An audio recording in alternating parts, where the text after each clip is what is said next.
네, 안녕하세요. 데일리벳 이학범입니다. 저는 좀 내장형 동물 등록의 한계점에 대해 말씀을 드리려고 하는데요. 그 전에 좀 전제로 깔아야 될 게 앞선 발표에서 보실 수 있었던 것처럼 현 상황에서 무엇보다 중요한 것은 동물 등록 방법을 내장형으로 일원화하는 것입니다. 그거에 대한 전제를 깔고 말씀을 드리겠습니다. 지금 내장형 동물 등록이 유일하게 실효성을 거둘 수 있는 방법인 건 다 동의하실 텐데요. 여전히 내장형으로 하는 비율이 낮은 이유는 이 부정적인 이미지가 여전히 많이 이어지고 있다는 점입니다. 그래서 이거에 대한 홍보는 계속적으로 필요할 것 같고요.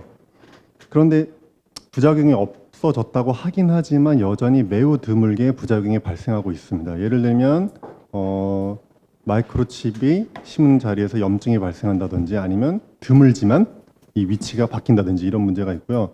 또 요즘에 반려견이 MRI 촬영을 많이 하는데요.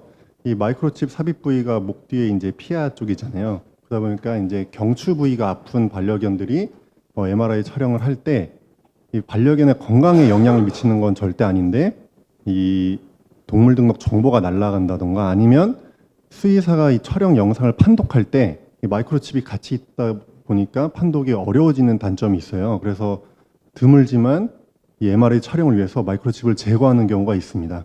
지금 서울 시내에 있는 반려동물 전문 MRI 촬영 센터에서 실제로 1년에 한 10건 정도 MRI 촬영을 위해서 이 마이크로칩을 제거하는 시술을 하고 있다고 하고요.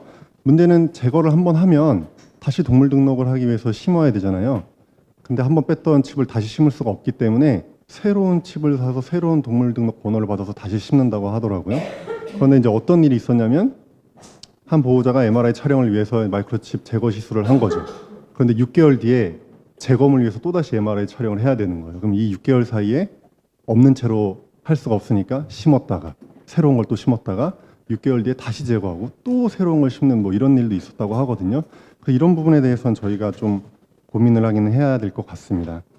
제 친한 친구 중에도 강아지 3마리 키우는 친구가 있는데 동물 등록을 지금까지 안 했어요. 근데 제가 이제 하도 해야 된다라고 말을 많이 하니까 외장형이 실효성이 없다는 건 이 친구가 정확히 인지하고 있거든요. 그래서 하면은 이제 내장형으로 해야 된다는 걸 알고는 있는데 죽어도 안 하겠다는 거예요. 그 이유가 아까 나온 것처럼 과거에 초기에 있었던 그 내장형 마이크로칩의 부작용 사진 이런 거에 대한 너무나 강력한 인식을 갖고 있어서 죽어도 자기는 내장형으로 못 하겠다라고 얘기를 하더라고요.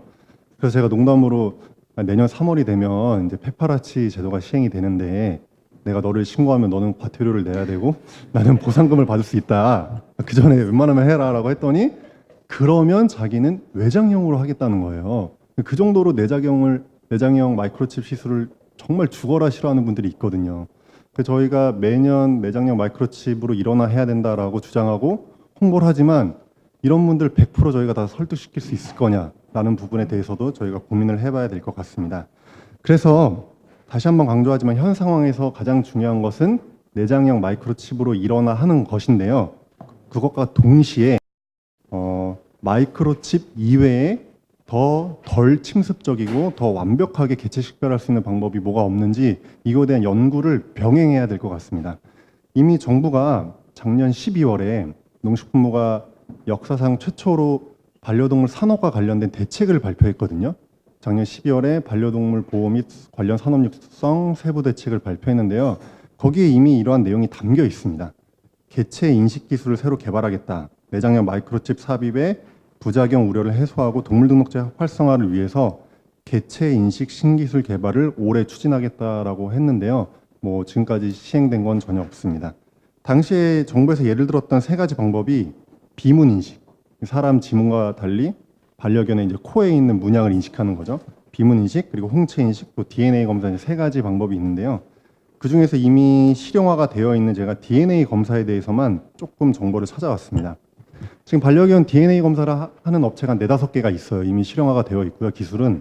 근데 이제 비용이 문제인데 보통 몇만 원에서 몇십만 원까지 한다고 하더라고요. 그런데 비용이 몇십만 원 되는 경우는 검사는 항목이 많을 때, 유전질환 검사를 많이 할 때 그렇게 비용이 많이 들고, 그리고 또 한 번에 치료를 1-2개만 검사할 때 비용이 많이 든다고 하더라고요. 그래서 이 업체 얘기를 들어보니까 동시에 많은 시료를 한 번에 검사하고 다른 유전질환 검사를 하지 않고 오로지 DNA 번호만 개체 식별할 수 있는 것만 검사하면 현행 기술로도 5만 원 이하에 지금 할 수 있다고 하더라고요. 그러면 작년에 이제 1년 동안 유기 유실된 동물이 9만 마리 정도인데 그 중에 반려견이 6만 3천 마리거든요. 5만 원 비용으로 따지면 1년에 한 31억이 드는 거예요. 모든 유기된 동물을 DNA 검사하는데. 물론 이게 이제 적은 비용은 절대 아니죠. 하지만 저희가 매년 동물등록제 홍보를 위해서 수억 원을 쓰고 있고 또 몇 가지 문제에 의해서 재등록하는 경우도 있고 또 하나는 동물등록을 처음 하실 때 등록 대행 수수료랑 동물등록 수수료를 내야 되잖아요. 뭐 마이크로칩 같은 경우에는 뭐 몇만 원을 내야 되는데 이런 비용을 다 감안하면 과연 저희가 매년 이렇게 몇십억씩 투자하는 게 그렇게 과한 비용이냐 이런 건 한번 생각해 볼 필요는 있을 것 같습니다. 또 정부에서 지금 3개월령 이상의 반려견을 동물 등록하고 있는데요. 이거를 2개월령으로 분양하는 시점이랑 맞추려는 계획도 갖고 있잖아요. 그래서 아예 분양을 하거나 유기견 입양을 할 때 DNA 검사를 의무화시켜서 DNA 고유 식별 번호를 가지고 이걸 동물보호관리 시스템에 등록을 해놓고요.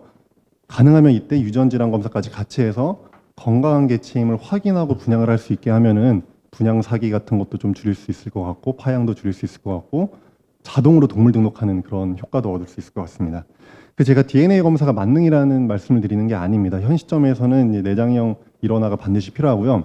DNA 검사도 이제 비용이 많이 들고 검사하는데 2, 3일이 걸리고 해외 반려견을 데리고 나갈 때 뭐 보통 광견병이나 마이크로칩을 넣는지 확인을 하잖아요. 검역 당국에서 이런 부분과 이제 연동이 안 된다는 단점이 있긴 있어요. 그런데 어쨌든 제 생각에는 내장형 마이크로칩에 대한 이 부정적인 인식이 절대 없어지지 않을 것 같기 때문에 정부 계획에 담긴 것처럼 내장형 일원화를 하면서 동시에 과연 이런 다른 DNA 검사나 비문이나 홍채 인식 방법이 비용 대비 효율성이 있는지 효용성이 있는지 효과가 있는지 연구 용역이라도 한번 시도해 봤으면 좋겠습니다. 네, 이상으로 발표를 마치겠습니다.